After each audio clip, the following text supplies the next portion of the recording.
you guys, welcome back to my channel. If you're new here, I'm Christina, and in today's video I'm going to be sharing with you a curriculum unboxing for kindergarten from The Good and the Beautiful. I recently shared a preschool curriculum unboxing, and I also shared that it was focused mostly on preschool, but there were some things in there for preschool through second grade, and so I will briefly touch on some of the things that I am going to be using that I did share in the preschool video that I'll also be using for kindergarten. But I'm going to start with the new things that I did not share in that video, and those are the kindergarten specific resources that I'll be using with my 4 and 5-year-olds whenever we finish the preschool stuff and I feel like they are ready. I shared in the preschool video that I am setting out with the intention and hope to be able to teach my 4 and 5-year-olds together, while also understanding that one of the reasons that we homeschool is so that they do not have to be at a pace that is standardized, that they are not ready for, or maybe they are ahead of, or maybe it's different than their learning style. So I am going to set out to do this ready and willing to adjust as needed. So this is not going to be like a forced thing for them. This is going to be an offering. It's going to be a learning invitation. And that is just my style of homeschooling in general, especially for the younger years. So keep that in mind as I share with you what I'm going to be using for them for kindergarten curriculum. So the first thing is the language arts.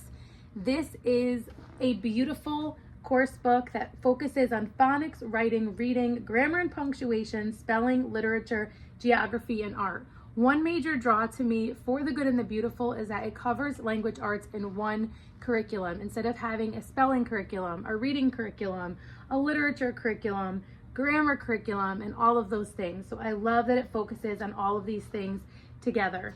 I love that they are so easy and open and go. So if you are the type of mom who you're like, all this creative stuff that people do seems really fun, but it is not my style, it overwhelms me, I don't have time for that, I don't know where to start, The Good and the Beautiful really does help you push the easy button on teaching your kids. And so as you can see, just this random lesson that I pulled up, lesson 25, it tells you exactly what you're going to be doing. One of the things is utilizing the Letter Tiles app. While I don't use much as far as screens at all for my kids, the Letter Tiles app is something that I will consider. I do use it for my 3rd grader who is 8 years old, and I feel like that is the only phone time she gets, so I am okay with it. I pull it up on my phone and she uses it. I'm not sure yet if I will use this for my 4 and 5-year-olds because you can do an alternative activity that really works on the same skill, which is something that I will think about and let you guys know. There is some geography here. It tells you exactly what to say. Not that you have to, but if you're the type of person that's like, just tell me what to say, this tells you exactly what you need to do. And then there's always independent practice. So a very simple independent activity. You will read to them the instructions and then they will go ahead and do it. So very simple, very beautiful lessons that I don't think are going to be overwhelming. These lessons should not take more than like 10 to 15 minutes. So anything more than that, personally, I would probably stop and pick back up later that day or another day. So I'll just show you a couple more pages just to get a little bit more of an idea. Although this is not a full flip through, it will give you just a little bit of an idea of the things that are covered, how it's laid out, what it looks like, and all of those good things.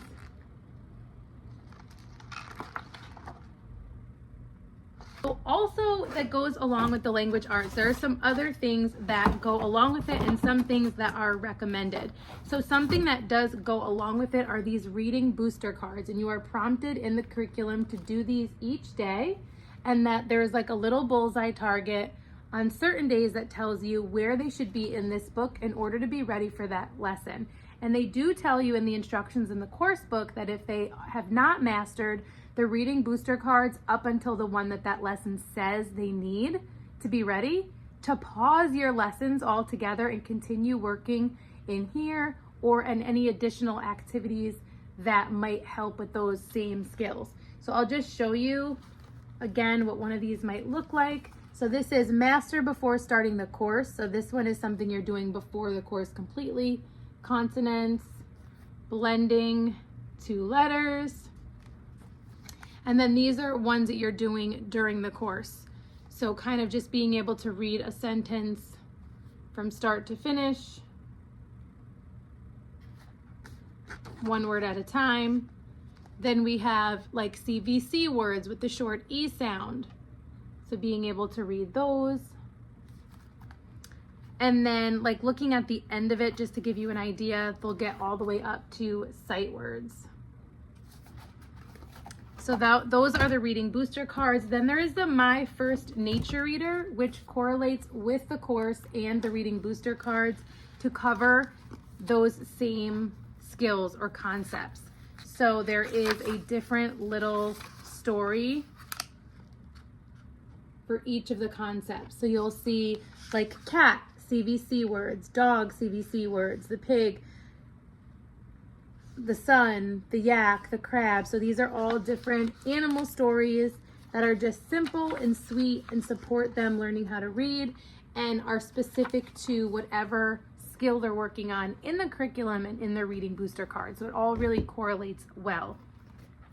Last thing that I have for language arts for them for kindergarten is the handwriting level K. And they are currently doing the doodles and pre-writing for littles from the Good and the Beautiful, which correlates or is recommended to go along with the preschool curriculum. But this is the handwriting. So I have one for each of them. Whenever they finish their doodles and pre-writing, we will start these.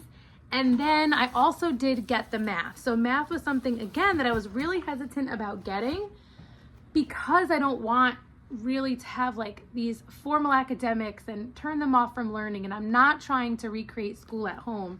And I really do believe in learning through play. However, I got this. And so how long are the lessons? Most lessons take 10 to 12 minutes. So I'm like, you know what? If we're taking 10 to 20 minutes on language arts a day and 10 to 12 minutes on math a day, or even if we alternate them, I really don't think that's overdoing it. I don't think it's pushing it. I don't think it's going to suck the joy out of learning. But if for some reason I feel like it is, then we'll pull back.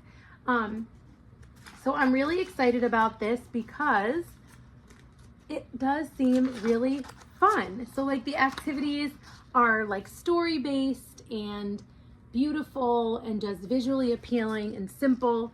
But the best part about it, and the part that I'm most excited about, and I know they're going to be most excited about, I'll show you in just a second. I want to just show you a couple more of the pages. So it really does feel like there are like some fun games and activities in here that they're going to be using to learn these math concepts, and that it is not going to be boring and painful. Hopefully it seems like a fun time to them. But like I said, one of the things that I know they're going to be excited about is the math box. So the manipulatives that they need for the course come right in this little math box. And I know they're going to love this because it drives them crazy that they can't play with my 8-year-old's math box for her curriculum from the Good and the Beautiful. And so now they will each have their own. So I did opt to get one for each of them. First, I was going to just get one, like they can share. And I was like, you know what? It's worth it. I think they're both going to really enjoy having it. So there are these dice in here, these little counting and or building sticks. There are these little game pieces, and then how cute are these little cars?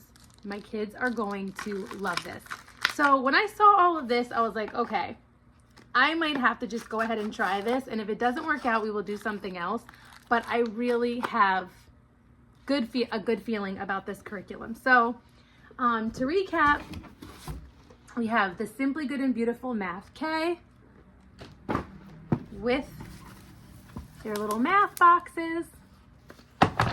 We have handwriting level K. And then we have the Language Arts and Literature level K course book with the reading booster cards and their My First Nature Reader. I also have the My First Africa Reader that I got when it first came out about a year ago, just because I wanted to have it when we did start doing like learning to read and more curriculum. I wasn't sure if I was going to use the kindergarten curriculum, so I just grabbed that because I thought it would be fun. But we are going to end up using it as far as I can tell. And then the only other thing that I did get are the kindergarten books, the Pet Pals. And they're just really cute because they focus on like 1 and 2 letter words, CVC words, sight words, and I just really feel like why not? Like, why not have these different little books for them that they might want to pick up, that they'll feel like are their own special books that they'll be excited about in learning how to read. Okay, so that covers math and language arts, but what about anything else? One other thing that we will be using, I did share in my preschool video, but in case you didn't see that or you don't need to watch a preschool video, I do want to share those things with you again here. And those are the Science for Little Hearts and Hands units from The Good and the Beautiful. There are currently 3. I think they'll come out with at least 1 more eventually. You don't have to do them in any particular order. It is just particular themes that you're looking at. So the newest released was the Sparks and Stars one. And this one is so fun. This is looking at like simple machines and gravity and motion and magnetism and all of those things. So super fun and engaging. This is definitely something that I feel like my 4 and 5 and even my 8-year-old will really love. So we haven't started this yet, but we are going to start it pretty soon. And then this is the Big Book of Science Stories. So that is Sparks and Stars. And then there's also the Wind and Waves. So this one is really beautiful as well. And this is focusing on the ocean and the sky and all of that good stuff. So totally different topics than Sparks and Stars, but equally as beautiful and structured the same way. There is zero prep for these. They are fully open and go. And I do love how they are for preschool through 2nd grade. So any of your kids that you have in that age range, you can do at least this part together. Let me know if you've used any of the kindergarten resources from The Good and the Beautiful. I'm really excited to hear because I have not. We use The Good and the Beautiful for all 3 of my older kids for their language arts, 2 of my older kids for their math, and we use their science lessons. We've used history from them. We've used so many of the books from their library.